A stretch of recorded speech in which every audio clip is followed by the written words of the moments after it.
आइए आज हम एक कहानी सुनते हैं जो काफ़ी प्रसन्नता आपको प्रदान करेगी। आप खुश हो जाएंगे, ऐसी कहानी है। आशा करता हूँ आप सब लोग अच्छे होंगे और स्वस्थ होंगे। तो बात ये एकदम सत्य घटना की है। एक बच्चा होता है और जैसे वो बड़ा होता है तो अपने आप को बहुत ज़्यादा ही बुद्धि वाला समझता है और काफ़ी अच्छे से वो व्यापार को संभाल लेता है। बहुत कम समय में जैसे बड़ा होता है, उसकी शादी हो जाती है और धीरे धीरे व्यापार में वो इस तरह से डूब जाता है कि उसका समय इतना जल्दी निकल जाता है और कभी भी कोई दान पुण्य नहीं करता है। तो उसकी जो पत्नी होती है वो बोलती है कि आप कभी दान और कुछ कर दिया करो। कुछ समय बाद तीर्थराज प्रयाग में माघ का मेला लगा तो बोली सब गंगा स्नान करने जाते हैं, आप कभी नहीं जाते, इसी माघ मेले में आप चले जाइए गंगा स्नान करने। बोला कि ठीक है, अगर आप कह रही हो तो मैं चला जाता हूँ गंगा स्नान करने। और मन में सोचने लगा कि जाऊँगा, पैसा खर्चा होगा। बहुत ही कंजूस था। उसको लोग मजाक में उसको बोल देते थे कि ये जो हैं दानवीर हैं, उनका नाम मजाक मजाक में रख दिया दानवीर। वैसे उनका नाम सत्यपाल रहता है, पर लोग मजाक में दानवीर दानवीर कहते हैं क्योंकि वो एक भी पैसा खर्च नहीं करते हैं। पर पत्नी के बार बार आग्रह करने पर वो गंगा स्नान करने के लिए तैयार हो गए।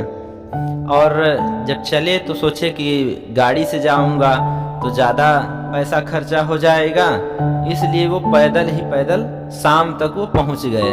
सायंकाल में उन्होंने देखा कि गंगा घाट पे तो सब लोग नहा रहे हैं और वहाँ पर एक पंडा जी बैठे हैं और उनके बगल में और कई पंडा बैठे हैं जो कि पैसा ले रहे हैं, तिलक लगा रहे हैं।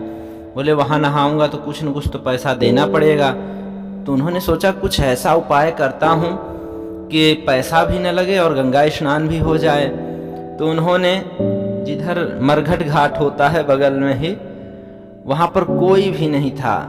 तो बोले कि यहीं खाली है, यहीं पर गंगा नहाना है, गंगा नहा लेता हूँ। तो उन्होंने कपड़े उतारे और गंगा जी में प्रवेश किए अंदर नहाने के लिए। गए गंगा में, जैसे डुबकी लगाए भगवान को भी मजाक सूझा कि कम से कम यहाँ आया है तो 2-4 पैसे खर्च ही कर ले, गंगा स्नान कर ले। पूरे जीवन तो इसी में लगा रह गया, 1 रुपये भी कभी खर्च नहीं किया, दान नहीं किया। भगवान को विनोद सूझा। जैसे डुबकी वो गंगा जी में लगाए दानवीर जी, तो इधर पंडा का रूप बना के भगवान वहीं मरघट घाट पर पधार गए, बैठे थे। जब इधर दानवीर ने निकले तो बोले भक्तों की जय हो। तो उन्होंने बोला कि यहाँ भी नहीं छोड़े, अभी तो नहीं थे। तो बोले हम तो संतोषी ब्राह्मण हैं, देखे कि एक आध भगत आ गए यहाँ तो अपना आ गए बैठने के लिए। बोले कि भगवान कहाँ जाऊं, यहाँ पर आया था और यहाँ भी आपने नहीं छोड़ा। तो बोले नहीं, हम बड़े संतोषी ब्राह्मण हैं, हम वहाँ भीड़ भाड़ में नहीं बैठते हैं, हम तो अलग ही यहाँ बैठते हैं। आप जैसे एक ही भगत कोई आ गया तो साल 1.5 साल 5 साल का दान करके चला जाता है। हम सबके साथ वहाँ घाट पे नहीं बैठते, हमारा तो यही है घाट। आप वो सोचे कि बल्कि ठीक था, वहीं चले जाते, कम से कम 1-2 रुपए में हो जाता है। तो 5 साल का मांगने वाले आ गए। अब भगवान मजाक करने लगे दानवीर जी से। बोले कि भगत जी कुछ करो दान। बोले नहीं, मेरे को तो नहीं करना है। बोले नहीं, यहाँ तो जो गंगा स्नान करता है तो उसको कुछ न कुछ तो दान करना पड़ेगा। तो उन्होंने बोला कि ठीक है, 1 धेला, पहले धेला चलता था, बोले 1 धेला मेरा संकल्प करवा दो, पर अभी है नहीं, फिर कभी आके ले जाना। उन्होंने बोला ठीक है और 1 धेला का दान कर दिया दानवीर ने। और वहाँ से अपना कपड़ा पहन के चले दुखी होके कि आज अच्छा मैं गया, वहाँ पर 1 धेला दान करना पड़ गया। और यहाँ पर जैसे पहुँचे घर में, थोड़ा सा आराम करना चाहे तो इतने में दरवाजे पर भक्तों की जय हो। तो बोले देखो कौन आया। पत्नी दौड़ के गई तो देखी कि एक महात्मा जी आ रखे हैं। भगवान को तो विनोद सूझा। उन्होंने बोला कि अभी आज मैं देखता हूँ। उन्होंने बोला भक्तों की जय हो। तो बोले कि हाँ महात्मा जी। बोले आपके पति जी गंगा स्नान करने गए थे, तो मैं सोचा इधर ही से जा रहा था कि ये पड़ा रह जाएगा, संकल्प तो कर ही दिया है तो लेते चलूं यहाँ से, इसीलिए चला आया हूँ, जाके ले आओ वही एक ढेला। गई पत्नी दौड़ी दौड़ी, बोली कि आज आप गंगा स्नान करने गए थे तो वहाँ पर आपने महात्मा जी को जो एक ढेला का संकल्प कर दिए थे तो आए हुए हैं दरवाजे पर। बोले हो तो आज ही उनको तुरंत ही आ गए, इतना जल्दबाजी थी, जाओ बोल दो कि उनकी तबीयत खराब हो गई है। पत्नी गई, बोली कि महात्मा जी उनकी तो आज तबीयत खराब हो गई। तो बोले कि क्या हुआ है, तब उनकी तबीयत खराब है तो मैं तो यहीं रुकूंगा आज, अब शाम हो रही है, या उनकी तबीयत ठीक होने के लिए मैं पूजा करूंगा यहीं आपके घर में रुक के, अनुष्ठान। वो जाके बताई, बोली कि वो बोल हैं। तो बोलिए अब वो दानवीर तो बड़े कंजूस थे, उन्होंने सोचा कि अब तो ये और खर्चा करवाएगा, तो उन्होंने बोला जाके बोल दो कि वो मर गए, अभी सांसें उनकी टूट गई। वो दौड़ी आई और महात्मा जी से बोली कि वो तो चल बसे, अब वो नहीं रहे।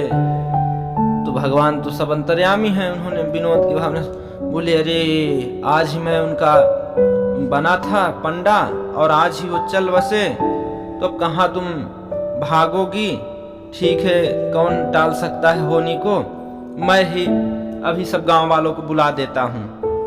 अब इतने में भगवान ने अपनी अनायक रूप प्रकट किए और फटाफट से पूरे गांव के लोगों को बोल दिया कि आज दानवीर मर गए। गांव वाले दौड़ के आ गए और फटाफट से, अब वो बिल्कुल सांस रोके आदमी पड़ा है कि अब सब आएंगे और महात्मा जी चले जाएं तब मैं उठूं। पर महात्मा जी भी कहाँ जाने वाले थे। उन्होंने जब पूरे गांव के आए, उनको बांधने लगे, देखे तो सांस वांस चल नहीं रही है, बांधने लग गए, पर वो सांस रोके पड़े हैं। सब ने बांध लिया। अब जो उनकी स्त्री थी वो बेचारी रो रो के बोले कि ये मरे नहीं हैं। तो सब उसमें बोले, जो लोग बैठे थे, कि नहीं है तो तुम्हारा मोह है, जाने वाला तो कब का चला गया, सांस वांस नहीं रह गई है। वो बोले कि नहीं, मैं सत्य कहती हूँ, मरे नहीं हैं, ये सांस रोक रखे हैं। बोले नहीं, ये तुम्हारा मोह है, ये तो मर चुके हैं, जाने वाला तो कब मर गया, यहाँ जो जन्म लेता है वो मर जाता है, वहाँ सब उसको वही कह के। अब वो सोचे कि अच्छा मेरा ये पति है, अभी ये सांस रोके रोके ही इसको ले जाएंगे, कहीं जला देंगे। वो बेचारे खूब रोए और कोई सुने न, यही बोल दें कि जाने वाला तो कब का चला गया, ये तो उसकी शरीर पड़ी हुई है। और सब बांध लिए, पर वो इतना आदमी दानवीर दान न करने के लिए मरने का इस तरह से बहाना बना लिया कि सांस रोके पड़ा है। अब भगवान भी बोले कि आज मैं भी आया हूं और तुमसे दान लेके ही जाऊंगा।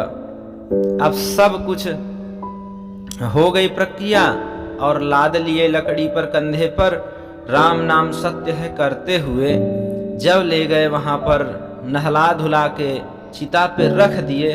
तो भगवान सोचे कि धन्य है, आज तक तो मैंने सबको देखा, सबकी परीक्षा ली, पर धन्य है दानवीर, तो इस पैसे एक ढेला के लिए तू जलने को तैयार हो गया है, पर पैसा देने के लिए तैयार नहीं हो रहा है।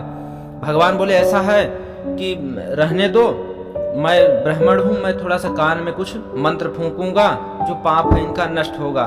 तो सब सोचे कि ठीक है कर लो। जब भगवान जाके कान में बोले, आके कान में दानवीर के, कि तुम्हारा एक ढेला जो है वो सब माफ है। तब उन्होंने देखा कि लगता है चले गए, माफ हो गया मेरा एक ढेला। जैसे आंख खोला, देखा कि वही पंडा बाबा, फिर आंख को बंद कर लिया। भगवान हंस के बोले कि धन्य है दानवीर, बहुत भक्त देखे पर तुझ सा नहीं देखा। उन्होंने बोला कि मांग दानवीर वरदान, क्या चाहता है। दानवीर ने बोला कि अगर प्रभु मेरे से प्रसन्न हो तो वही एक ढेला दो मेरे को छोड़।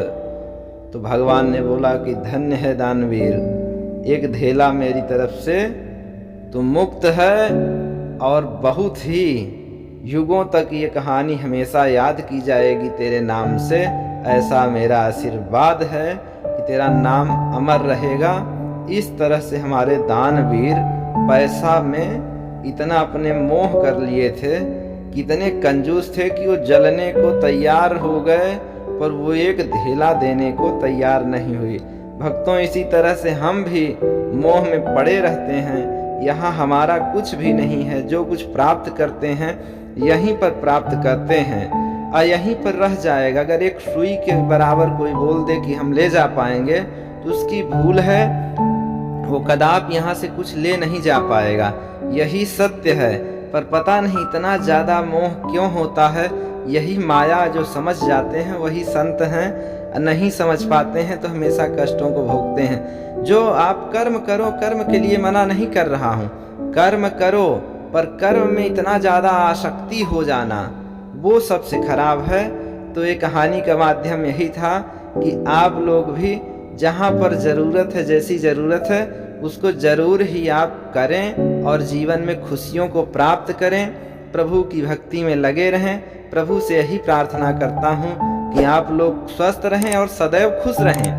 कहानी सुनाने का मेरे यही तात्पर्य है और कुछ नहीं चाहिए। आप लोग अगर खुश रहेंगे और स्वस्थ रहेंगे तो मेरे को बड़ी खुशी होगी।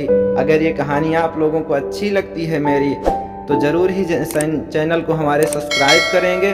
तो हमको बहुत खुशी होती है कि आप लोगों को अच्छा लग रहा है जो मैं सुना रहा हूँ, तो उससे हमको और उत्साह प्राप्त होता है कि आप लोगों को अच्छा लग रहा है। तो चलो मैं भी आप लोगों को कहानी सुनाता रहूँगा। इसी बात के साथ इस कहानी को यहाँ पर समाप्त कर रहा हूँ। आप लोग बहुत खुश रहें, प्रभु का बहुत आशीर्वाद प्राप्त हो। ओम नमः शिवाय।